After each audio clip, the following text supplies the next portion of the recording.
হলো রাজপণ্ডিত, পাঁজি দেখতে এত দেরি হচ্ছে কেন? এই যে মহারাজ, হয়ে গেছে। আগামী 16ই আশ্বিন হলো গিয়ে মহাষষ্ঠী, মানে দুর্গাপুজোর শুরু। বাহ বাহ বাহ, খুব ভালো খুব ভালো। কিন্তু হাতে তো মাত্র 2 মাস মতো সময়, তা এখন থেকেই তো জোগাড় যন্ত্র শুরু করে দিতে হয়। তা তো দিতেই হয় মহারাজ, কদিন বাদেই তো রথযাত্রা, ওই দিনই তো প্রতিমার কাঠামো পুজো। বেশ বেশ, তাহলে কাল থেকেই সবাই লেগে পড়ো। মনে রাখবে, এবার পুজোয় কিন্তু খুব ধুমধাম করতে হবে। ভাবছি এবার পুজোয় একটা যাত্রাপালা করবো, রাবণ বধ পালা। আর আমি সাজবো রামচন্দ্র, আর পিছনে লেজ লাগিয়ে গোপাল সাজবে হনুমান।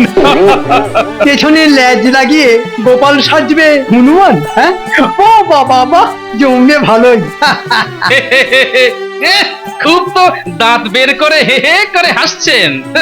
তা হনুমান যখন ওই লেজের আগুনে লঙ্কা কাণ্ড বাঁধিয়ে দেবে, তখন সামলাতে পারবেন তো মন্ত্রী মশাই?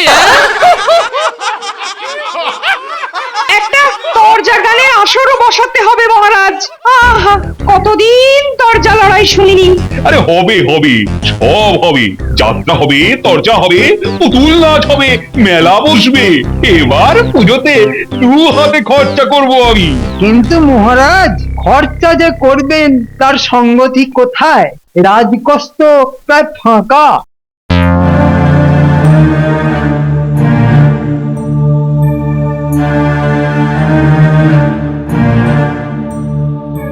কেন কেন কেন ফাঁকা হলো কেন? প্রজারা কি খাজনা টাজনা ঠিক মতো দিচ্ছে না? দিচ্ছে, তবে ওই নাম মাত্র। তাতে কটা টাকাই আর আসে বলুন?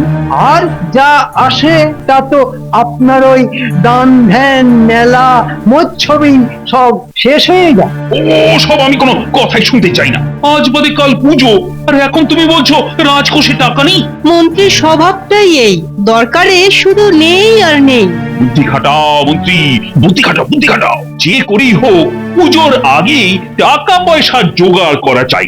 সেটা তো আমিও চাই, শুধু একবার অনুমতি দিয়েই দেখুন না, কায়দা করে প্রজাদের কাছ থেকে এমন টাকা তুলবো যার অর্ধেক যাবে রাজকোষে, আর অর্ধেক যাবে আমার ট্যাঁকে। কি হলো মন্ত্রী, চুপ করে আছো কেন? আমাকে দিন 2 ভাবতে দিন মহারাজ। ঠিক আছে ঠিক আছে, ভাবো ভাবো ভাবো। তবে টাকা আমার চাই। মনে রাখবে, টাকা পয়সার অভাবে দুর্গাপুজোর জাঁকজমকে যেন কোনো খামতি না হয়। ঠিক আছে মহারাজ, আপনার কোনো অসম্মান হতে আমি দেব না। মহারাজ, কাজটা কিন্তু ভালো করলেন না। টাকা পয়সার অভাব থাকলে পুজোয় জাঁকজমক কম করলেই হতো, কিন্তু কিন্তু তা না করে মন্ত্রীর উপর টাকা জোগাড়ের ভার দিলেন।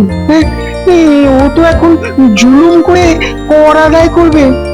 কথাটা ঠিকই বলেছেন, তবে চিন্তা করবেন না, বেশি বাড়াবাড়ি দেখলে এমন ওষুধ দেব না, পরের টাকায় পোদ্দারি করা জন্মের মতো ঘুচে যাবে। আপনি এগিয়ে যান, বুঝলেন? আমি একবার চট করে দেখা করে আসি। ও গোপাল, কোথায় যাবে? পরে বলবো। গোপালের মূর্তিপতি বোঝা দেয়। তুমি চিন্তা করো না গোপাল, গরিব প্রজাদের ওপর মন্ত্রী যাতে কর চাপাতে না পারে সে ব্যাপারে আমি মহারাজকে বুঝিয়ে বলবো। তাতে যদি দুর্গাপুজোর খরচ কমাতে হয় হবে। আগে ওই সেই আশাতেই তো আপনার কাছে আসা রানীমা। আমি তাহলে এখন আসি। এসো।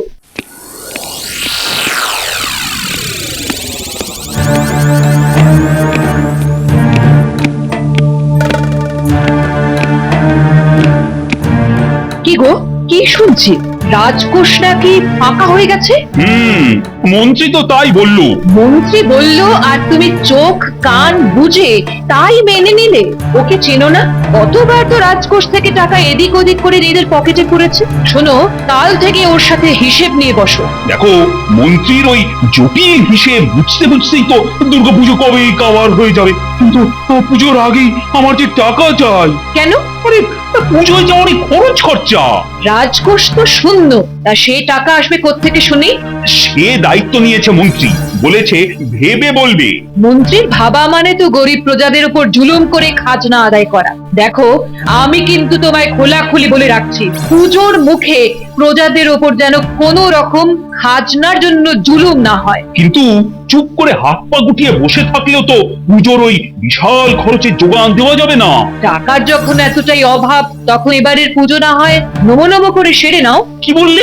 নমো নমো করে পুজো সারলে আমার বদনাম হবে না? আর জুলুম করে খাজনা আদায় করলে তোমার বুঝি খুব সুনাম হবে? দেখো, এ নিয়ে আমি তোমার সাথে তর্ক করতে চাই না। আরে মন্ত্রী তো বলেছে দুদিনের মধ্যেই কিছু একটা উপায় বের করবে।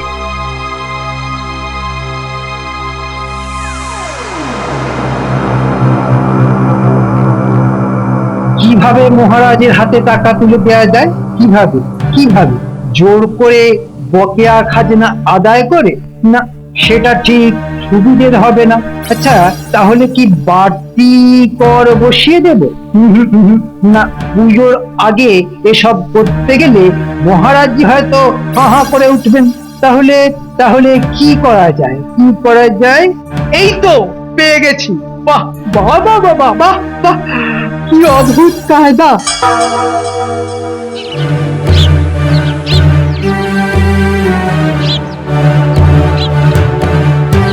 দাঁড়া, তোদের হচ্ছে।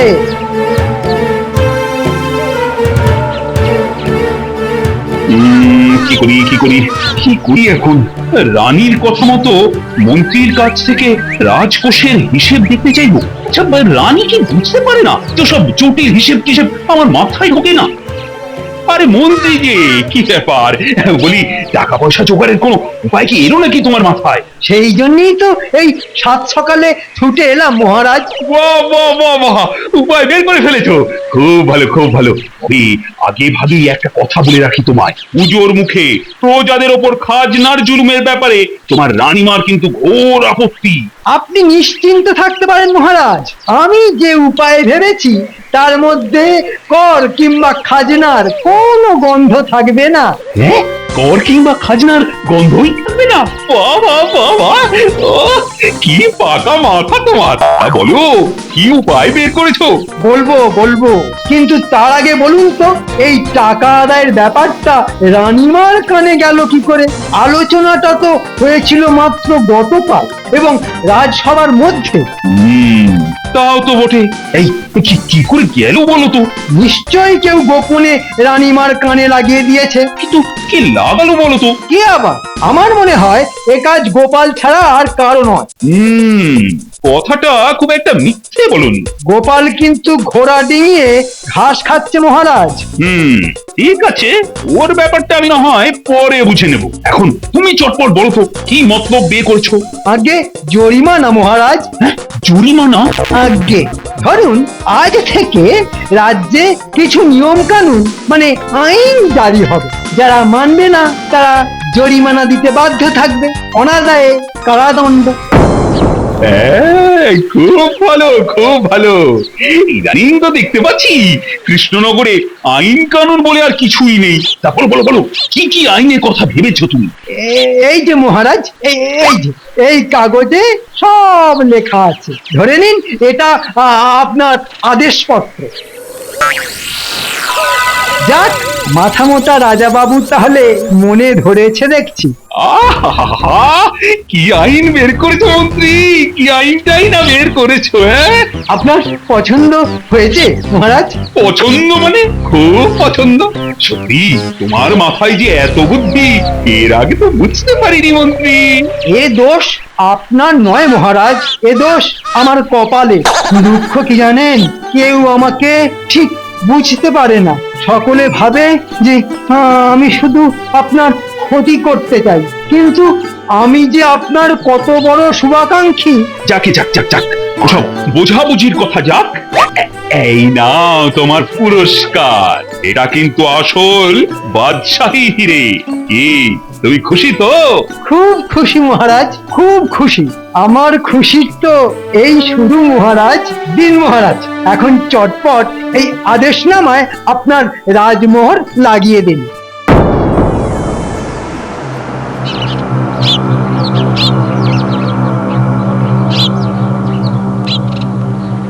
এই সকলে কাজ থামিয়ে এখানে এসে দাঁড়া।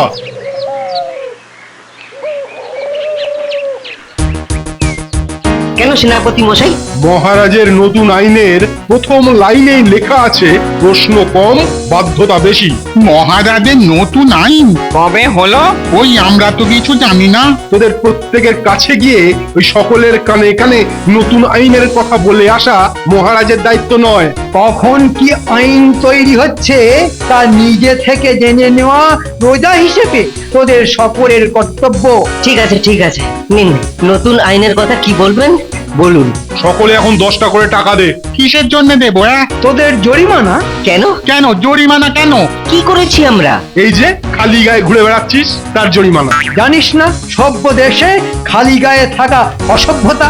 ভারী আশ্চর্যের কথা শোনাচ্ছেন তো। আমরা চাষাভূষো মানুষ আদুল গায়ে মাঠে কাজ করব না তো কি রাজা রাজরার মতো ধরা চুরো করে ঘুরে বেড়াবো? তোদের আরো 5 টাকা করে জরিমানা বাড়লো। কেন জরিমানা বাড়লো কেন?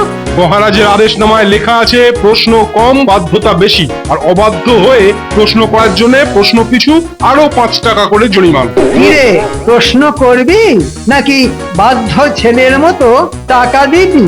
এই টাকা কটা এনেছিলাম মাঠের কাজ সেরে কিছু জিনিসপত্র কিনবো। না তা আর হলো না। আমি কিন্তু টাকা দিতে পারবো না, কেন দিতে পারবি না কেন? কারণ আমার ট্যাঙ্ক খালি। তাহলে হাজতে চ।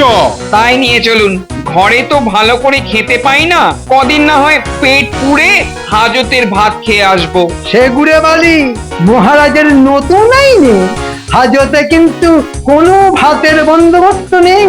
হা ভগবান, সে কি, এ কি রকম অলক্ষণে আইন!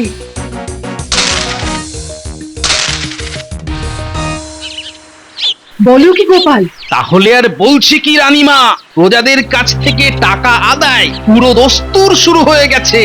তবে কায়দাটা নতুন, খাজনার বদলে জরিমানার বাজনা। কি করা যায় বলো তো? মন্ত্রীর এই বদ বুদ্ধির হাত থেকে কি করে মহারাজ আর প্রজাদের বাঁচানো যাবে? সে চিন্তা আমি করছি রানীমা, শুধু একটু সময় দিন। তবে একটা কথা বলে রাখি রানীমা, আপনি কিন্তু এ নিয়ে মহারাজের সাথে ঝগড়াঝাটি করতে যাবেন না। মহারাজের সামনে এমন ভাব দেখাবেন যে এসব আপনি ওই হাসি মুখে মেনে নিয়েছেন। ঠিক আছে।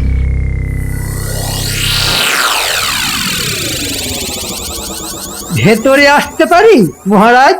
আরে এসো এসো মন্ত্রী, আরে তোমার প্রতীক্ষাতেই তো বসে আছি। তা সারা দিনে জরিমানা বাবদ আদায়পত্র হয়েছে কিছু? হয়েছে মানে ঝড়ের গতিতে হয়েছে। কত হয়েছে? 10,000। বলো কি, 10,000? এ তো অবিশ্বাস্য। এই নিন টাকা। তা মন্ত্রী, এইভাবে চললে তো দুর্গাপুজোর আগেই রাজকোষ একেবারে উপচে পড়বে গো। আপনি শুধু আমার ওপর ভরসা রাখুন মহারাজ, দেখুন না কি করি। কিন্তু মন্ত্রী, আমার আদেশ সময় তো কেবলমাত্র 5টা নতুন আইনের কথা লেখা আছে। আচ্ছা, আরো কিছু আইন বাড়ানো যায় না? মানে যার জোরে আরো আরো টাকা আসবে। সেসব নিয়ে আপনি চিন্তা করবেন না মহারাজ, 2-1 দিনের মধ্যেই আমি আরো কয়েকটা আইন তৈরি করে ফেলছি। আপনি এখন শুধু নাকে সর্ষের তেল দিয়ে ঘুমন। সে তো ঘুমোবই।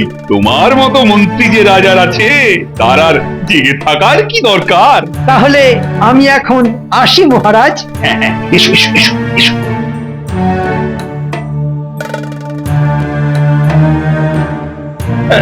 এই টাকার থলিটা ওই সিন্ধুকে তুলে রাখো তো। উমা, 1 থলি টাকা কোত্থেকে এলো গো? এ কিন্তু খাজনা আদায়ের টাকা নয়। সত্যি? সত্যি সত্যি সত্যি, একেবারে 3 সত্যি। আরে আমি কি আর বুঝি না যে জোর করে খাজনা আদায় করলে তুমি কতখানি অসন্তুষ্ট হও?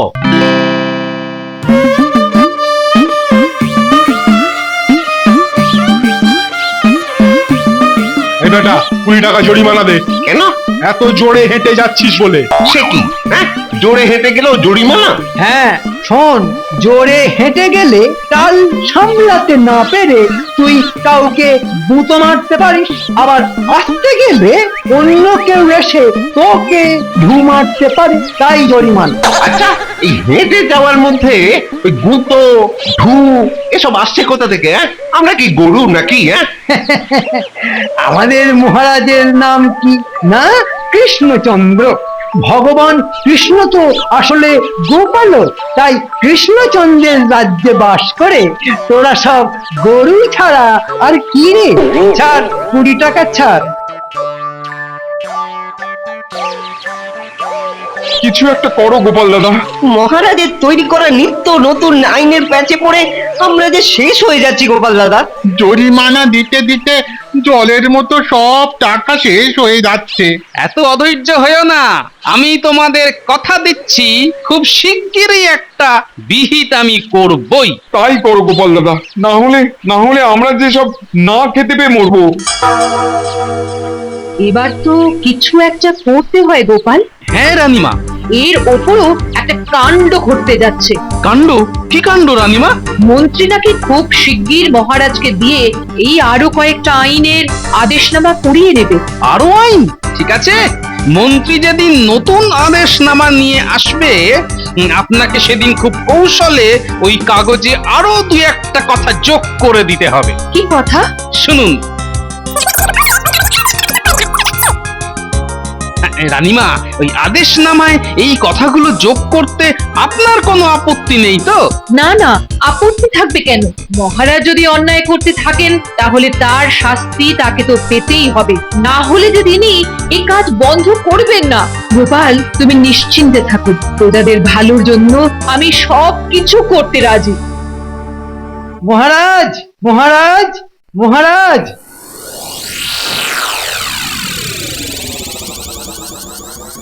যা, মহারাজ তো ঘরে নেই, গেলেন কোথায়? মহারাজের নতুন আদেশনামায় রাজমোহর লাগাতে এসেছেন তো? দিন, আমাকে দিন, আমি লাগিয়ে আনছি। আপনি? হ্যাঁ আমি। কেন, আপত্তি আছে? আসলে মহারাজের মাথাটা একটু ধরেছে, তাই ঘরে শুয়ে বিশ্রাম নিচ্ছেন। তবে আপনি কিন্তু খুব ভালো কাজ করেছেন। রানীমা তাহলে আমার ওপর খুশি হয়েছে? আমার কাজে আপনি তাহলে খুশি রানীমা? বাহারে, খুশি হব না? রোজ থলি থলি টাকা আসছে ঘরে। দিন দিন দিন, কাগজটা আমায় দিন।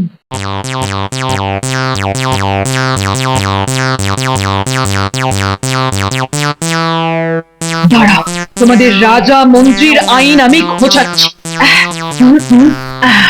এমন ফাঁদে পড়বে না দুজনে, আর কেঁদে কুল পাবে না।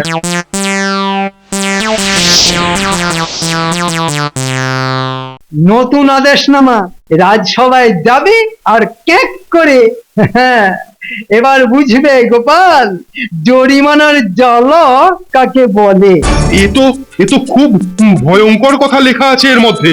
না মন্ত্রী মশাই, এ কাজ আমার দ্বারা হবে না। সেনাপতি, মহারাজের নতুন আইনের প্রথম লাইনে লেখা আছে, প্রশ্ন কম, বাধ্যতা বেশি। কথাটা ভুলে যেও না। ঠিক সময়ে রাজসভায় এসে যা করার তা করবে। কিন্তু কাগজটা কি আপনি ভালো করে পড়েছেন? নির্বোধ! ওরে, আমি লিখেছি আর আমি পড়বো না? হ্যাঁ, যা যা, বাজে কথা না বাড়িয়ে কাজে যা। তাহলে এবার থেকে সকলে পুজোর কাজে লেগে পড়ো। নতুন আইন করে অনেক টাকা এসে গেছে রাজকোষে।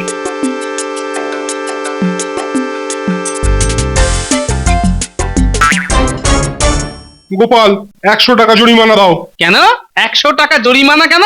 মাথায় টুপি না পরার অপরাধ। মহারাজের নতুন আদেশনামায় লেখা আছে, প্রকাশ্যে টাক দেখানো যাবে না, এটা অসভ্যতা। তাই টুপি দিয়ে চকচকে টাক ঢাকতে হবে। তুমি টুপি দিয়ে টাক না ঢেকেই রাজসভায় এসেছো, তাই জরিমানা। দেব না, ব্যাস। তাহলে কিন্তু হাজত বাস। মন্ত্রী মশাই, আপনার জরিমানা 50,000। হ্যাঁ, আমার জরিমানা 50,000? আরে ওই সেনাপতি, কি বলছিস কি তুই? এই আদেশনামায় কিন্তু স্পষ্ট লেখা আছে। কি লেখা আছে? যে ব্যক্তি ছুচলো গোপ নিয়ে রাজসভায় আসবে তার জরিমানা 50,000, অনাদায়ে 10 বছর সশ্রম কারাদণ্ড।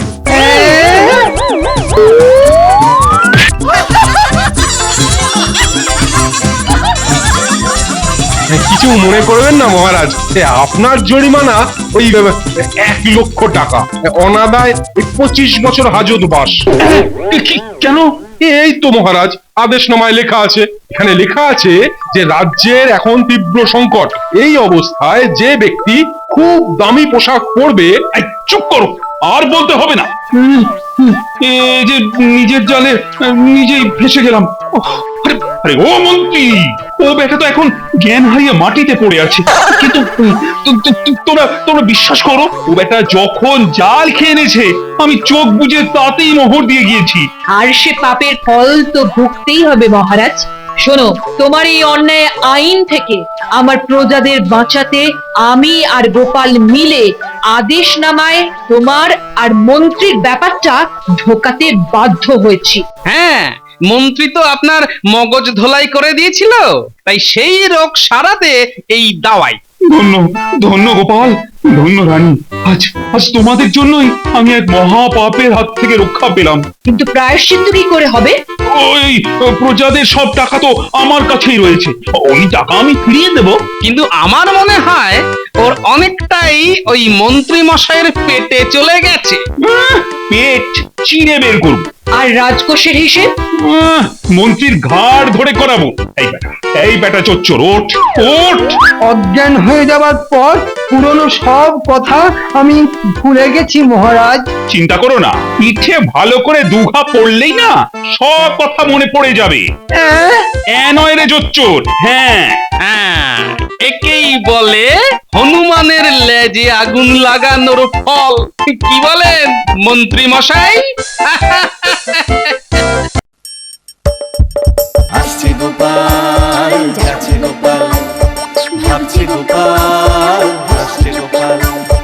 যুগের পরে যুগ কেটে যায়, মানুষ তাকে ভোলে না।